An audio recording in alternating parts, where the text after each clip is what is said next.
much for being here. Let me quickly brief about what this session is going to be, and I'll start with what it's not going to be. So, it's not going to be some kind of heavy load information sharing PowerPoint. Don't get misled by the introductory slide. It's just going to be a very candid discussion about the questions that we have got from our audience about health and wealth matters specific to women. And our brilliant speakers today here, Shilpa and Rinda, are going to address those questions. If you have any questions of your own, feel free to drop them in the comments on the post about this event on our page.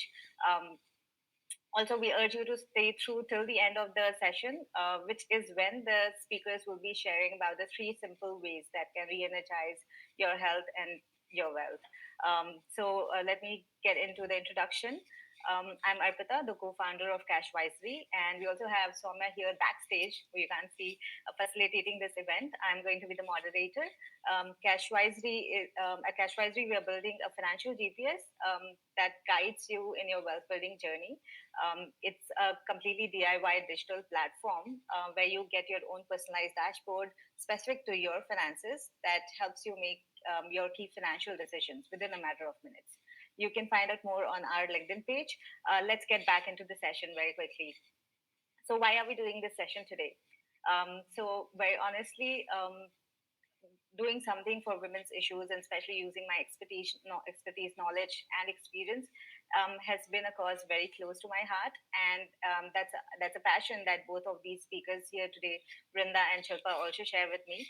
That's how this event was born, and especially for Cash Wisely, the vision is to empower every individual to make financially savvy decisions. And achieve their life goals, and especially those who are underserved by the ecosystem. Obviously, this event fits right in, and especially on the occasion of Women's Day, where we felt like we should bring back the focus to ourselves, because as women, we are very often guilty of putting a lot of things ahead of us, and sometimes we just need that reminder, that push from somebody to tell us that we come first, and it's only when we take care of ourselves, we will be able to care about the causes, the people, and the things that are close to our hearts. So let's get started with the session here. And For that, I will first like to introduce our first speaker, Vrinda. Um, all right, so Vrinda is a certified yoga practitioner. From the very prestigious Yoga Institute, Santa Cruz, Mumbai. She has 8 years of experience in practicing yoga and a very interesting background in law. She will definitely be sharing more about this interesting journey that she has taken from law to yoga. She has a global clientele and has been featured frequently on the Hindustan Times. So thank you, Vrinda, for so graciously accepting our invitation to do this session for Cash Wisely and being here today with the attendees or those who are watching the recording. Would love for you to share more about your journey and the interesting switch that you had from law to yoga. Over to you. Thank you so much, Arpita, and the Cash Wisely team for putting this together. I know that you predominantly, sort of specialize in financial wellness, and today taking this opportunity to sort of make women aware about financial wellness, but to include me and sort of just include overall wellness in this forum is such a brilliant idea. And I really would like to thank you once again for bringing me on board. And I'm not going to talk much about my journey. I feel a little awkward talking about it over and over again. But yes, I do get asked that a lot. Like, how did you make that transition from law to yoga, right? Because I think we're just like sort of trained to chase external success, and yoga is completely something which is a journey inward. So that kind of shocked the society, shocked the system, my parents, everybody. But I could not have not done it. It was just something that was an instant calling to me. It was not very immediate because I did, pursue law for 5 years. I worked for some really big law firms and companies, but the inner voice was always there that you're not taking care of yourself. You're not taking care of yourself. That's when I started practicing yoga just for myself. I would take 20, 30 minutes out in the morning, and before, I would get to my laptop for like 10 hours. I would just take those 20 minutes to take care of myself. And increasingly, that time increased. I wanted to spend more and more time on the mat, more and more time away from devices and laptops to just understand what is it that I really want. So I actually took a break for 3 months to just introspect. And that's when I thought that maybe this is not just a 20-minute deal for me, maybe it's something more. So I went ahead and did my teacher training course. And before I could even complete it, I sort of already had my first set of clients. As mentioned on the screen, I had Hindustan Times approach me. I had a lot of corporates that wanted to do yoga for their employees because of my background transitioning from corporate law to teaching yoga. And there was no going back. I think after the first month itself, I decided no part time, no few hours. This is going to be my full time effort, and this is what I want to do. So that's about me. And if I have your permission, I would love for the audience to, just do a 10-minute yoga session with me, because I know talks can be so long and you're just sitting in front of the screen. So I would love to just take people through a few stretches. Yeah, absolutely. I think very inspirational introduction as well. And I am all charged up to start my 10 minutes yoga. Let's do it. Perfect. All right. So before we dive deeper into a few subjects, let's come to a comfortable seat and make sure that you're not leaning back on your chair. So just keep your spine nice and tall. It helps us stay alert. And we're just going to keep our palms on our knees, roll the shoulders back, and close our eyes here. So just for a few moments, it's not going to be a long, drawn meditation class. Just a few moments of breath work, few moments of becoming mindful of your posture. Simply breathe in and out through your nose. Let go of your thoughts just for a couple of seconds. Any tasks that you have in your mind, any to do lists for the weekend.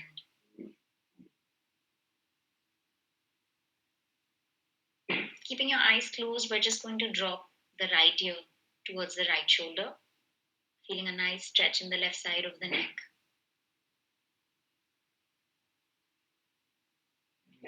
Let's come back to center, do the same thing over to the other side.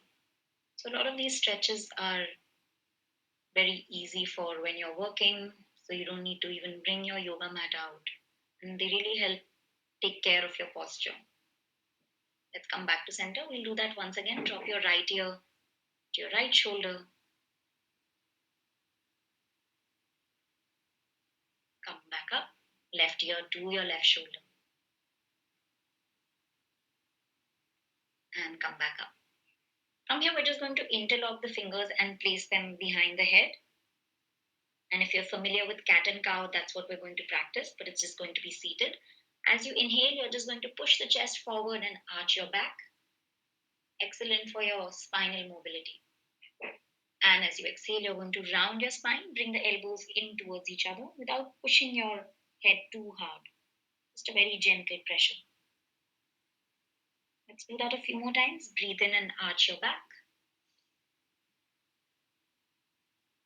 Breathe out and round the spine. This is also great for those that have stiff shoulders, frozen shoulders. Let's inhale, open up the chest, and exhale, round your spine. Let's do it one last time. Breathe in and open. Breathe out and close. Coming back to center, let's release our arms. From here, if you're familiar with Garudasana, eagle pose, we're just going to take the right elbow on top of the left and then interlock your fingers. Once you've done that, just lift your elbows up towards the face. Now, if you're struggling with shoulder mobility, with most of us are, since we are used to drooping the shoulders and working on our laptops, it may be tough to lift the arms up.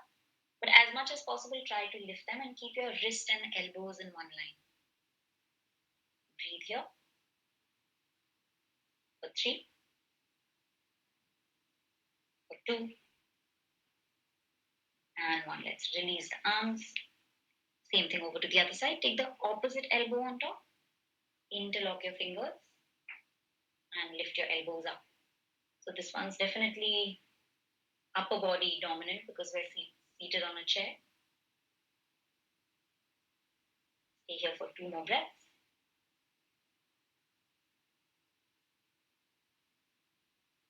And let's release.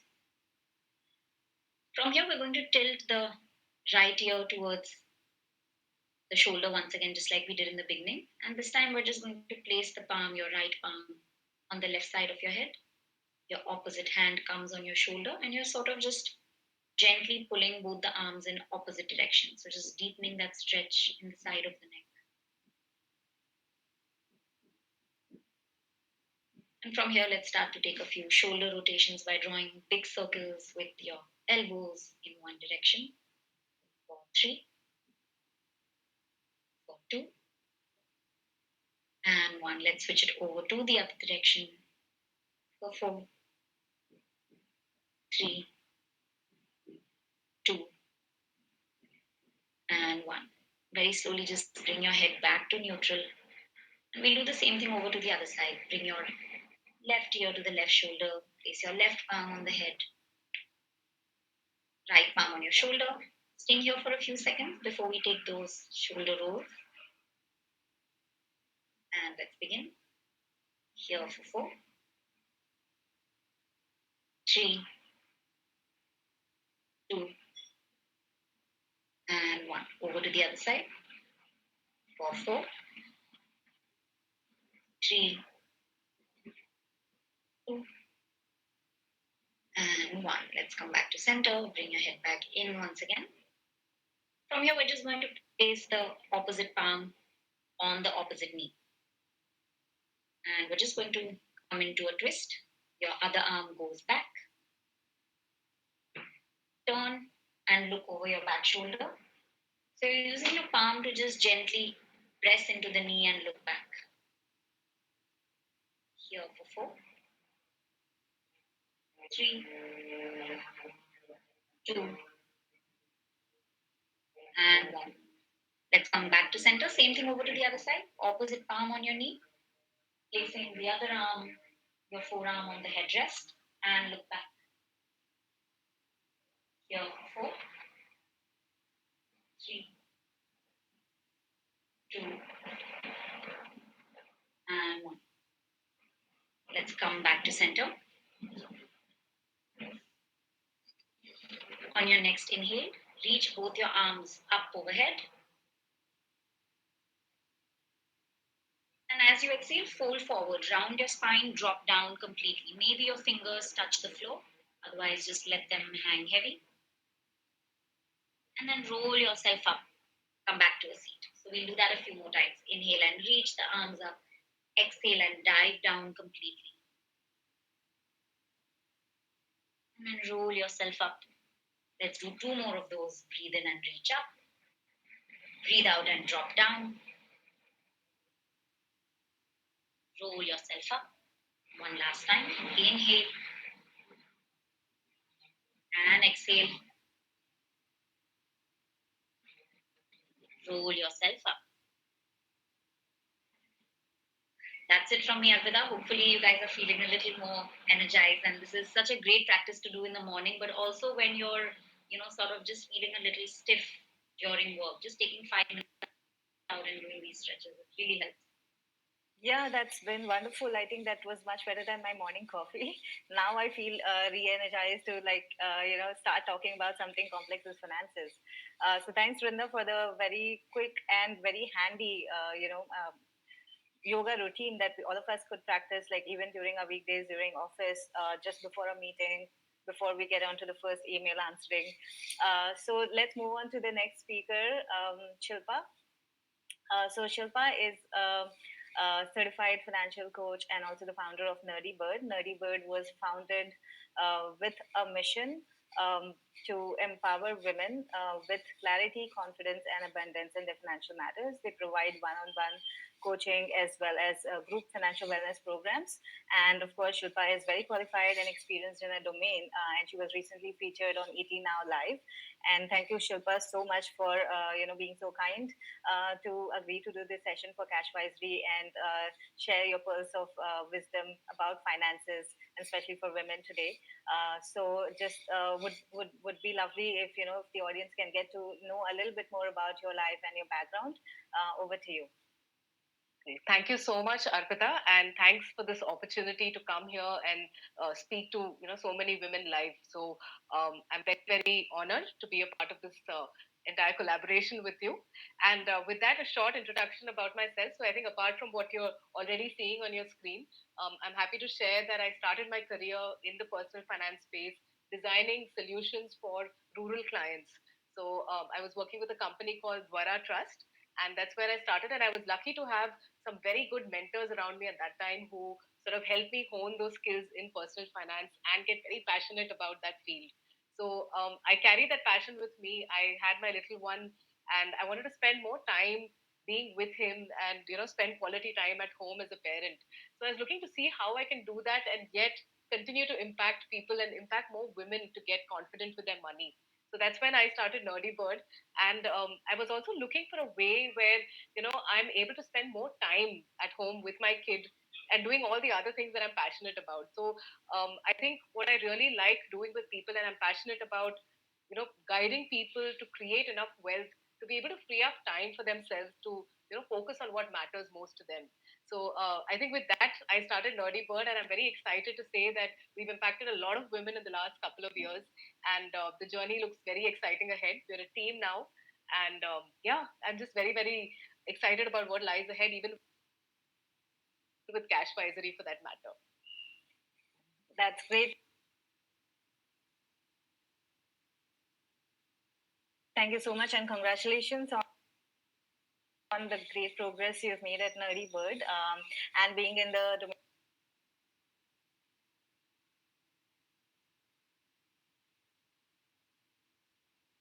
of personal finance. I can definitely relate so much to all that you've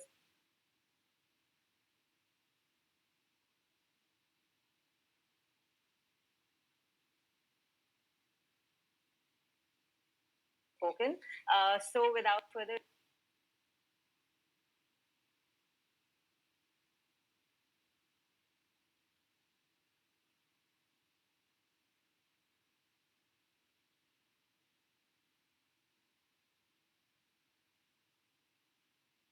ado, let's get into the topics today. Now that we are done with yoga, introduction, and all the talking. So I'll start with the very basic questions.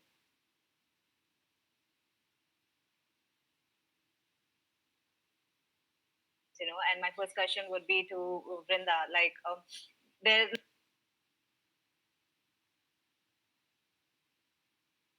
a number of limiting thoughts that women have, and when it comes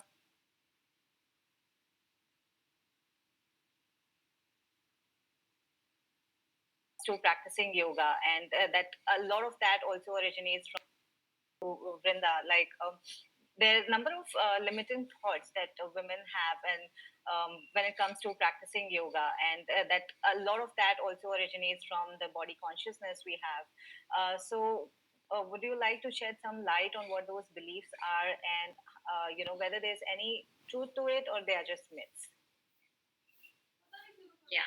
First of all, I think I'd like to just start by saying that women are definitely more uh, prone to come or more keen to come to a yoga class than men. So I would just like to clear that. Like so many women come, most of my classes are filled with women. So while there are more women than men that are open to trying out yoga for different reasons, everybody has their own reason for joining a class.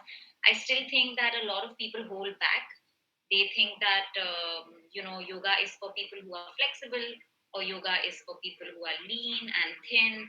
The whole point is to be able to start yoga wherever you are today. So even if you're not experienced at all, or you have some experience, you could still start your journey with yoga. And like I said, you could have different reasons for starting them. It could be because you want to lose weight, it could be because you're struggling with um, tight shoulders, or you're struggling with arthritis, any kind of. Earlier it was the case that people would only come to a yoga class for therapy. So it was like if you're going to a physiotherapist, it was kind of compared to that. But today, people who are completely physically fit as well are also walking into yoga classes, because it's not just spiritual, it is also backed by science. So it's like that perfect mix of spirituality and science. A lot of people have started to recognize the benefits of yoga. Another reason that women specifically don't show up is because they're not prioritizing themselves. A lot of other things are taking up their time, which could be family, which could be work, which could be 10 other things, but health is unfortunately not on their priority, which is why a lot of people don't start their journey. So I would say these are a few reasons people hold back, or a few myths that they believe in, like I need to be thin, I need to be flexible, but none of that is true. If you have a body, you can practice yoga. It's as simple as that. That's wonderful. Great. I think so much clarity there. And then, getting into the second topic, back to you, Shilpa. Money is a topic that's often brushed under the carpet, and especially by women. And the society we live in, a lot of times in most families, the topic of especially major financial decisions, I would say, are left to men. So, is there any, is there any set of beliefs or thought processes that hold women back? And would love for you to share, like how they can feel differently about it and how they can get into taking charge of their finances. Good question, Arpita, and thanks so much for asking me this very first important question. So, I've noticed in my practice for the last couple of years that women usually come to me with certain emotions that are holding them back. And as we dig deeper and start to peel the layers, we find that essentially there are certain beliefs and some very limiting beliefs that hold us back as women from unlocking our full potential with money. And why is it like that? It's because of the way we've grown up. We've been conditioned in a certain way growing up. We've had experiences in our families where we've seen the father being the main breadwinner in the family. Most of us, that's the case. And there's always been a father or a brother making these decisions around money. So you're right. I think the social conditioning and the environment has largely shaped what our beliefs about money are. And let me share two, three typical beliefs that people come to me with. So number one, women tell me when they come to me is that, Shilpa, I am bad with money. And this is a story that they are consistently telling themselves, that I am bad with money, I'm bad with money. And that sort of comes in the way of actually getting better with money. So I think this is one thing that we all need to sort of rewire in our thinking, to say that, hey, I'm not bad with money, I'm great with money. And I think that's one way of inviting more money into our lives, and getting started with our plans, and sort of achieving all our financial goals. The second one that people talk a lot about, and women especially, is that money is all about numbers, and I'm bad with numbers. So I think that is something, again, which is primarily an influence of the financial services industry. I think over and over again we are told, all these numbers are thrown at us: IRR, SIP, your rate of return, inflation numbers, and even on the money channels, they're just constantly flashing numbers at you, which I think is very, very unfair, because money is more intuitive than we think. And there are so many people who are not good with money, with numbers, who are earning so well for themselves and inviting more money into their lives. So I think another story that you could tell yourself instead is that money is very, very intuitive. And if I understand, very, very intuitive things like income being more than expenses, my assets being more than my liabilities, and also understanding that I want to keep up with inflation. So I think some very simple numbers and numeracy is all that it takes to invite more money into your life. So that's number two. And I think the third big belief, and this came as a surprise to me, is a lot of women telling me that I don't deserve money, coming from a space of not feeling worthy of receiving money. And at first, I was very disturbed by it, but I think now slowly I've realized that this requires a lot of deep work. And, because years of social conditioning have, led to this belief. So, how do we get more women to feel worthy of receiving money, and coming from that space where, they're thinking from an abundant mindset and believing that they can negotiate better, pays for themselves in their workplace, that, they can earn better than men, or even, equally or better than men. So I think somewhere we need to be aware and conscious of what stories we are constantly telling ourselves about money, and rewire that, probably tell ourselves something completely contrary to what is holding us back. That's a brilliant perspective, Shipa. I'm sure this is easier said than done, but somewhere we got to start. So yeah, great. So now that we are getting into how to get started, my question back to Vrinda would be like for someone who has never practiced yoga, what would be your recommendation in terms of how to get started, where to start? Yeah. So, I'm increasingly, as we dive deeper into more and more questions and topic, I'm starting to see so many similarities between financial wellness and physical wellness because, like everything that Shilpa is saying, I can just substitute the word money with health. Like she just said that we need to stop saying that I don't have money or I don't deserve money. So that whole thing about welcoming abundance into your life applies to health as well. So instead of telling yourself I'm fat or I have these issues, I cannot start, I don't have a good body, I think we need to really start by saying that I welcome, I invite good health in my life.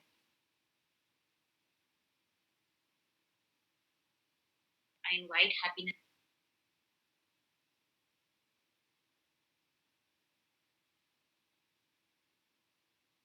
in my life.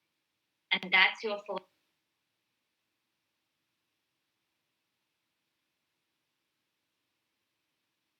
step.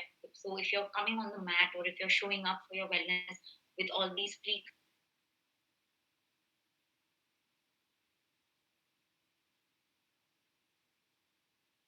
preconceived notions and negative self-talk, that is definitely not a good place to start. I know your question was where should you start, but I'm just making it clear where you should not start. So this is just not a good place to be at all. As for where to start in 2023, there's just content being thrown in your face wherever you go, whether it's pre-recorded videos on YouTube,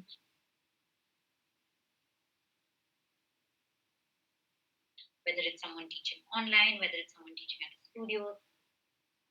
So many people are telling you different things, and sometimes instead of all of that content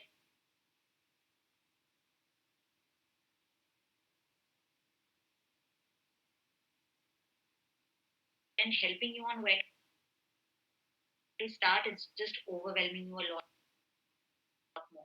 So I would say that the first step anybody who's just starting needs to take is identify a yoga trainer, a yoga teacher, someone who's ideally seeing you physically a couple of weeks. So whether that is personal, whether that's group classes, because in the beginning it can be a little intimidating and difficult to follow along online. So I would say that is a great start. And in case your schedule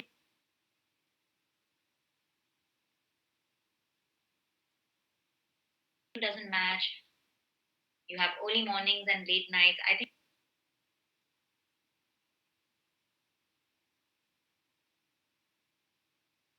just learning a few basic postures like learning Surya Namaskar, learning Chandra Namaskar can be very helpful because these you can practice even by yourself. So you could practice Surya Namaskar for as short as 5 minutes and it immediately energizes you, right? Or if you have time, keep practicing them for about 30 minutes. So I would say that if you cannot either afford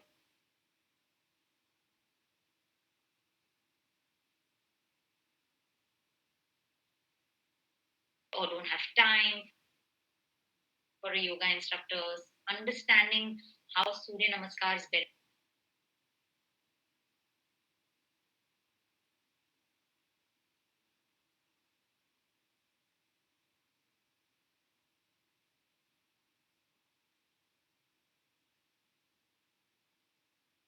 you, how they are done rightly, and then just working on that, building from there up would be a good place to start your yoga journey. That's great. I had a follow up question on that. Like, what would you say to people who are actually having certain injuries or ailments? Is it safe for them to practice yoga to get started?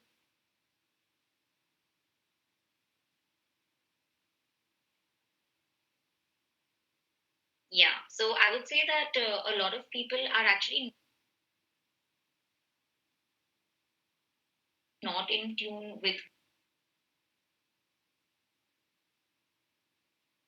their own bodies. They don't know what they're doing wrong to sort of aggravate their injuries even more. So I think the first step is to do that internal study and understand that this is working for me, this is not working for me. I tried this move the last time and it did not feel good, because someone else may make you do those movements over and over again, and you're not saying anything because you think that the ball lies in their court and they're the expert. But I think it's really important to know what's not working out for you.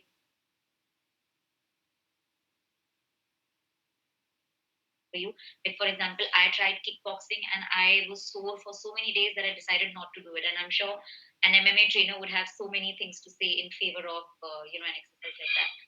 So yeah, I think it's very important to just be in tune with your body. The other thing is that even if you do have injuries and ailments, you can definitely practice yoga.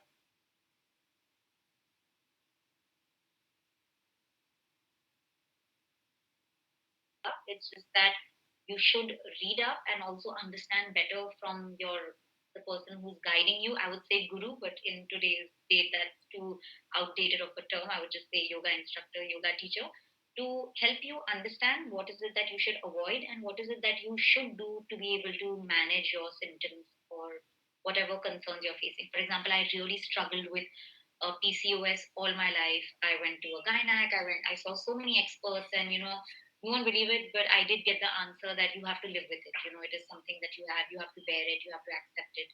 And I don't think they meant anything wrong for me, but it was just that there were genuinely no solutions. And then I tried yoga.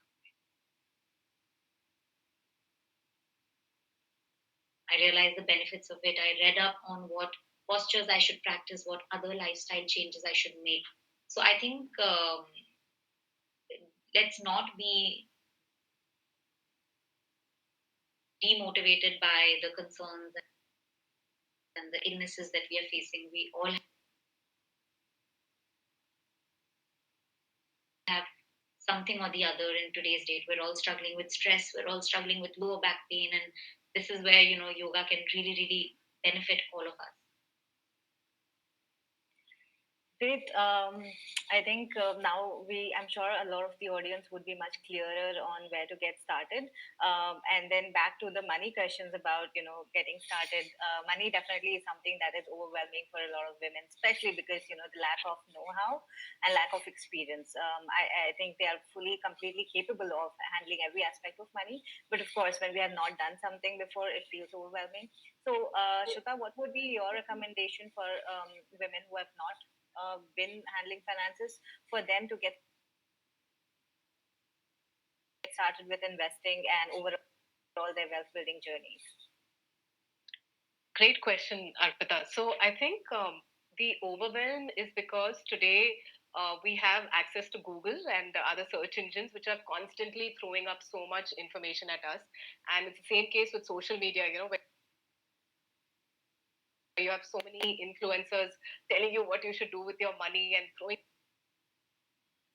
so much information at you all the time that overload can be absolutely confusing and overwhelming. So a good way to sort of clear that clutter is to focus on what's important to you. So that's a nice way to sort of wire your brain, where you feed your brain very clear specific goals about what you see money doing for you in the future. So what are all things that money can buy you in the present and the future? How can money help you lead the lifestyle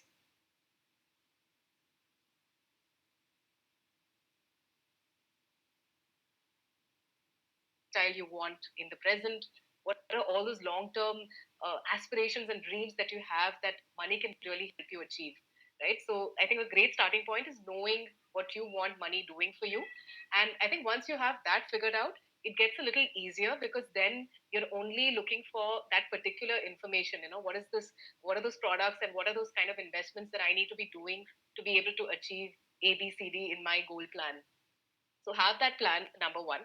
And I think the second most important thing is to start with building the foundation.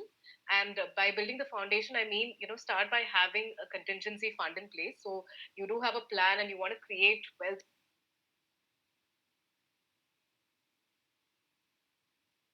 for all those goals. But if something big and sudden comes in the way and just eats up all of those savings and investments you've created, I mean, then all your effort goes in vain. So start by creating a good protective shield for yourself. Have that contingency fund for unplanned expenses. and also have your health insurance in place, because that's one of those unplanned expenses that can really sort of wreak havoc with your savings and investments. So make sure you have your health insurance and your contingency fund in place. And number three is that if you do have dependents, it's very important to also have a term life insurance in place. So I think once you've sort of built this foundation for yourself, you've created a protective shield around your investments, then it's a good place to then start building wealth for all the goals that are important to you. And I mean, you talked about experience and know-how. I believe that I think it's also important to recognize what you understand and what you're capable of, and recognizing where you need help. So I think being able to seek out the right kind of professional help of experts who keep your client and your interest above everything else is also super important. So you're not looking for a person who sells products here, but someone who's here to support you and help you in your journey. Very on point, Shilpa. I think it's absolutely essential to get your foundations right when it comes to money, because the thing with money is that time is a key factor, and if you realize later in life, then it's kind of too late, and there's really not much you can do to salvage. So starting point is very, very important.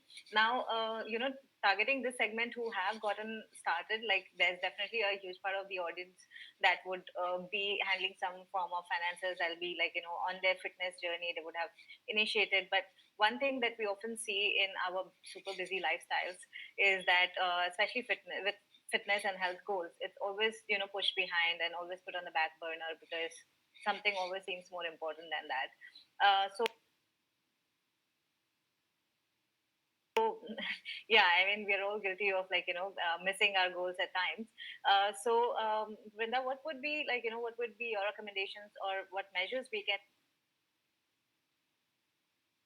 take to follow a fitness first approach in our life, and how to put that into practice, more importantly, aside from the philosophy of it. Yeah. Yeah, so I think we've pretty much established that as women, we do tend to keep money and health on the back burner.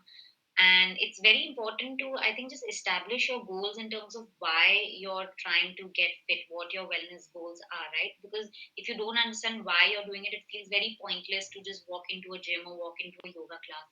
Very important to know why you're doing it. Like for me, I knew it was about my health. I was really stressed out. I was burnt out. I was struggling with the PMS and PCOS symptoms. So I was like, I want to fix these. And I researched on how I should do it. So I think a couple of things that I found was reduce your caffeine intake, reduce your alcohol. I've quit alcohol and caffeine completely. I wanted to go complete extreme. The other thing that I read up was about yoga. So that's actually how I started my journey with yoga, because I wanted to sort of get better, get healthier. So it's very important to know what your goals are. For some people, it can be a materialistic goal, like they want to lose weight, they want to look good, which is absolutely fine. I don't think we should judge ourselves or criticize ourselves for the goals we have. But some of them are also non materialistic goals, like I want to feel fresh when I wake up in the morning. I want to be calm. I don't want to be dealing with anxiety. I don't want unexpected situations to throw me off guard. So those are the things that help you sort of understand why is it that you want to practice yoga or any form of fitness. So yes, definitely have your goals in place. And the other reason we often put things on the back burner is because where we think we need to prioritize other tasks or other people before us. But it's so important to know that if your own cup is empty, you're not going to be able to support the people around you, whether it's your kids, whether it's your parents, your spouse. And we have such a, just by nature, we're so giving, right? But if we don't have anything to give, it's such an unfortunate situation. So it's so important to not think that this time is about being selfish. It's just self love. So definitely take time out for yourself and don't. What I do is, and this is a very useful tip that I got from someone else, my husband actually, is that put things on your calendar. So just like how we put all the tasks, put it on your calendar. Make a date with yourself. Today I'm going to go out for a run. Today I'm going to go to yoga. Today I'm going to take 20 minutes out to meditate. Put it on your calendar and you'll end up doing it.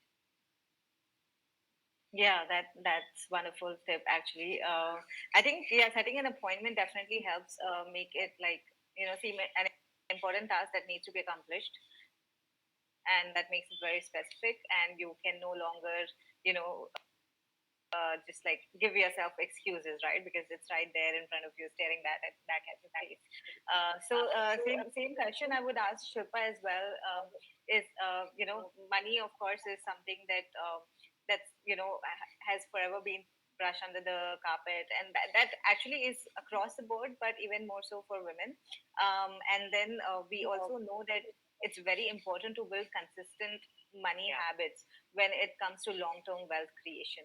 So, how do we bring that consistency into our lives, and basically how to have sustainable money habits that will help us?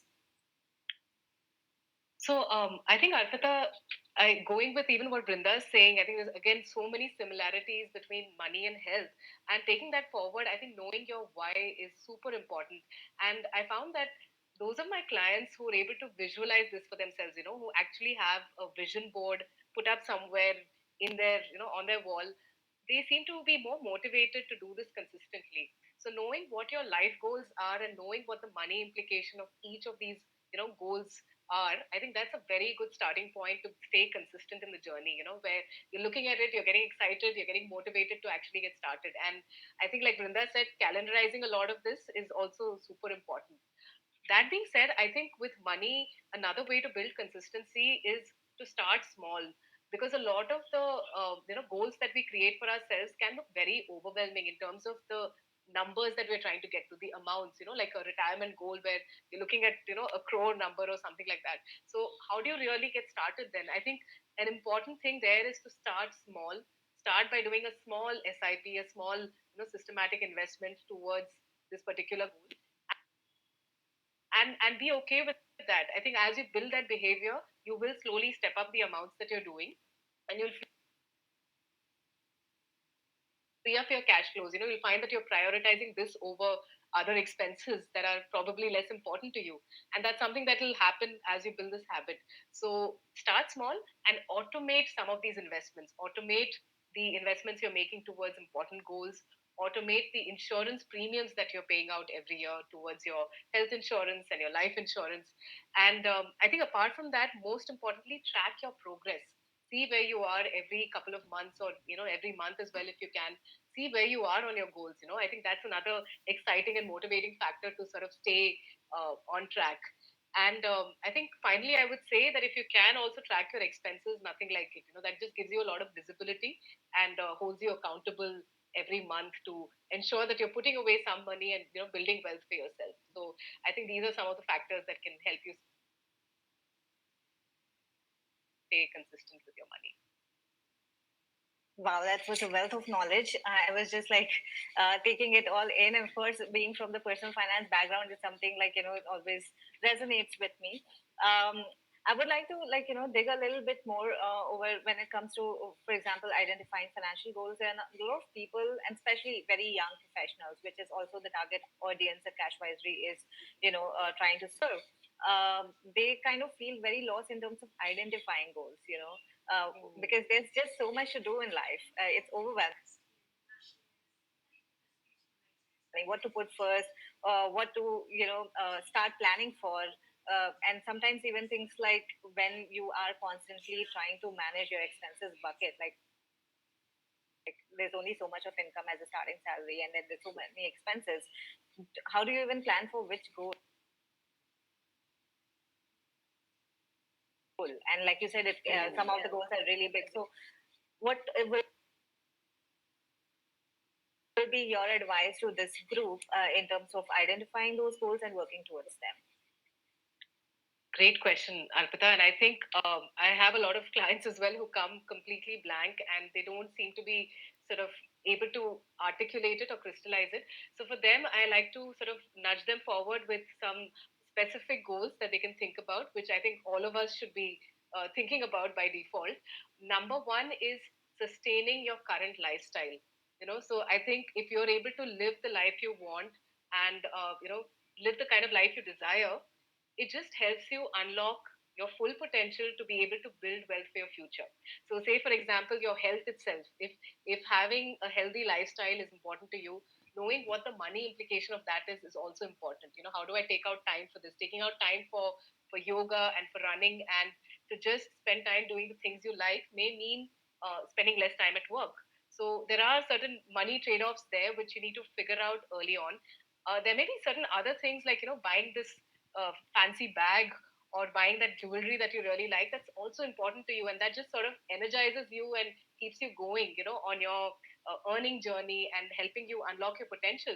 So I think pampering yourself and knowing that you're leading the lifestyle you desire today is super important. So I think that should be the number one goal for everyone when it comes to money.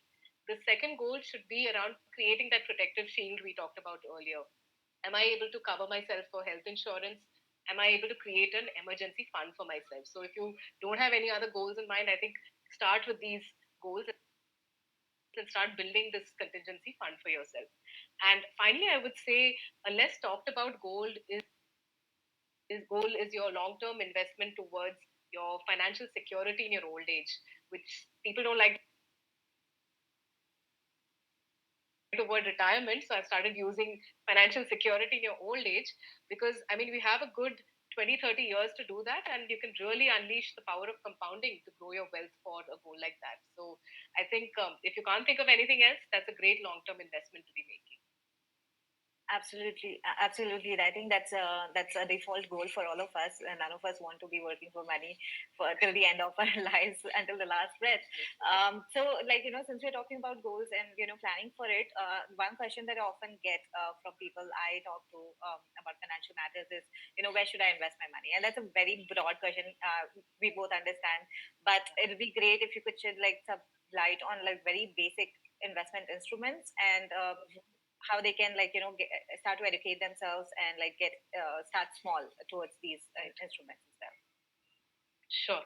So, Arpita, I think when we say investment, we're basically thinking about how we can get our money to work for us and to grow without us having to actively do anything, right? So, how do we create that pot of money that's just growing by itself? So, essentially, there are two most fundamental ways to do this.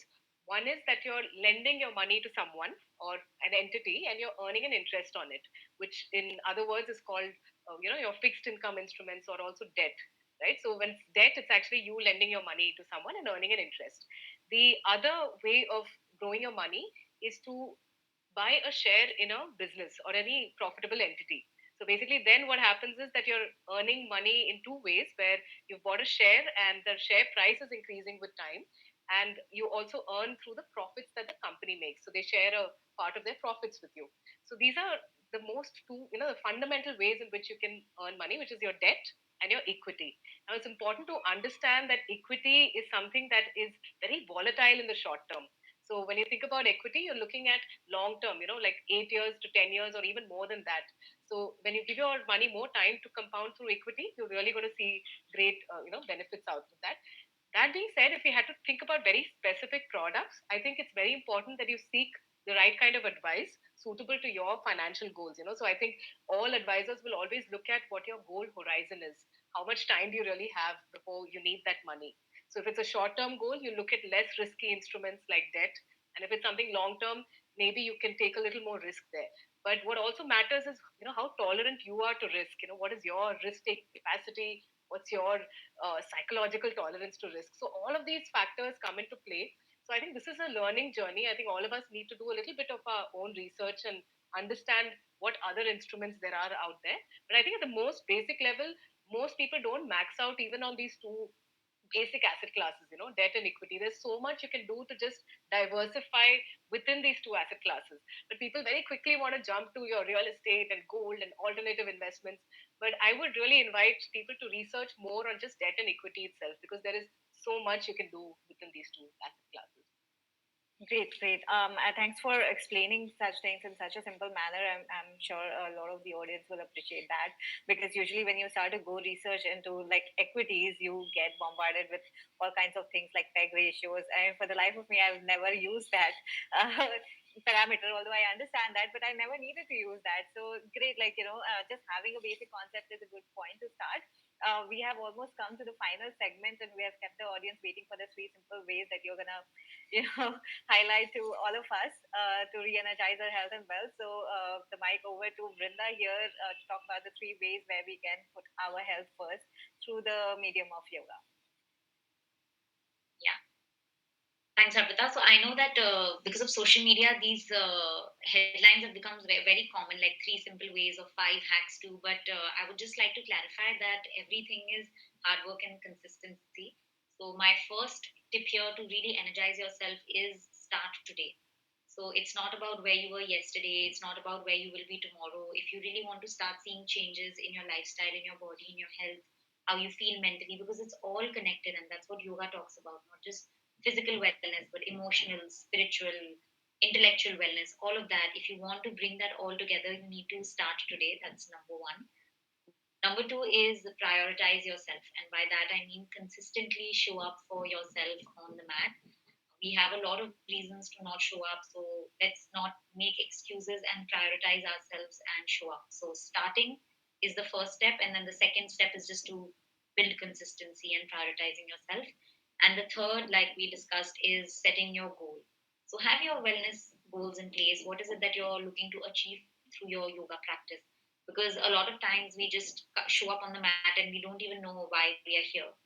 We keep asking, why am I doing this? Why am I starting this? I know it's good for me, but how and why? It really helps to just narrow down the specifics of what your goals are, and that keeps you motivated. These are my three tips on how you can start your yoga journey. Thank you. I think it's really. I mean, although it's a process, but I would say that a step by step journey by a professional really helps you, crystallize your own thought process. Because, like I said, we all lead very busy lifestyles, and all of it can get very overwhelming, especially with social media and the internet. They're telling us all kinds of things. So, a very good way to streamline our thought process and putting priorities there, putting it out there for ourselves to follow. And same thing for money as well. Shilpa, would love for you to give those that 3 step process that all of us must follow if we want to get our finances right. Sure. So, Arpita, I think the three steps revolve around the process of being aware, having a plan, and then getting into consistent action. And I think at the being aware and having a plan stage, I would say it's number one, know where you want to go with money. Attach a purpose to your money. I think that will really solve half your problems if you just know where you want to go with money. The second one I would say is know where you are today. So always sort of assess, take stock of how much you have lying in your fixed deposits, in your equity, in your your provident fund and whatnot. So just figure out how much you have, know how much you have in your liabilities. So I think knowing where you are is very, very important. And that's number two. And the third and most important step is, I think, to stay consistent, which is to keep automating a lot of your important investments and your important insurance premiums. So I think these are the three ways. I don't know if they're simple, but there are three ways. They are, I mean, they are simple on Cash Wisely because it almost sounded like Cash Wisely, which we do, the way the whole platform is built for guidance is, to make people aware of where they are, to show them, like, where they want to be and how they can get there. And of course, automating the entire process using, like, enabled with tech. So yeah, absolutely, it's very doable in today's age, and even I would say, like, fitness goals today with so many apps and so many resources out there, it's very easy to keep track of your progress. And I think it's very important as well, as you keep seeing your milestones getting achieved. I think that gives you that motivation and that push to just do better every day. So brilliant. I think it was a very amazing, interesting session we had today. Thanks so much for your pearls of wisdom, for dedicating this time for us here. Unfortunately, we have come to the end of the conversation, but that doesn't mean the conversation must end here. Anyone who's watching this, if you have any questions, feel free to continue the conversation offline. We will be sharing our screen with our contact details. You can approach us on LinkedIn, and then we can get talking further. Soumya, please do let us know if there's any question already in the chat or comments. If not, we will just keep the screen flashing with our contacts. We would also drop, I mean, of course, even in the event post, Shilpa and Vrinda are tagged, so you can find their LinkedIn profiles. Um, yeah. So I think back to the screen, it disappeared again, the contact details. Right. I would just like to take this moment to thank everyone who has watched it live or watched the recording, and thank you, Soumya, for being an amazing facilitator, being so intuitive about it. Although you didn't want to come live, I would have loved to see you live here as well.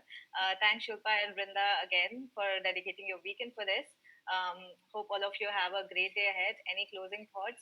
Feel free to talk to the audience. I think, Arpita, my closing thought would be a big thank you to you for thinking about this awesome collaboration. It was wonderful being here, and I'm leaving energized. I don't know about Brinda. Yeah, definitely. I just want to thank you to be able to, put this together. Every time I'm invited to speak somewhere and there are other people on board, I feel like I always take away more from what I've shared. So I think all of this would really help because I think I am also very at the beginner level where it comes to like understanding where to invest, what to do. So this was extremely beneficial for me. Thank you That's so much. great. I mean, so we are all like lifting each other, supporting each other, which is the thought behind Women's Day, and I hope we can continue the support for each other, like overall as a community for the rest of the 364 days as well. So I would now close the session. Soumya, you can take us out of the stream, and yeah, I hope everyone continues to watch the recording and take these tips from our LinkedIn page. Thank you so much, everyone. Closing off. Have a Thank great day. you. Bye bye. Bye.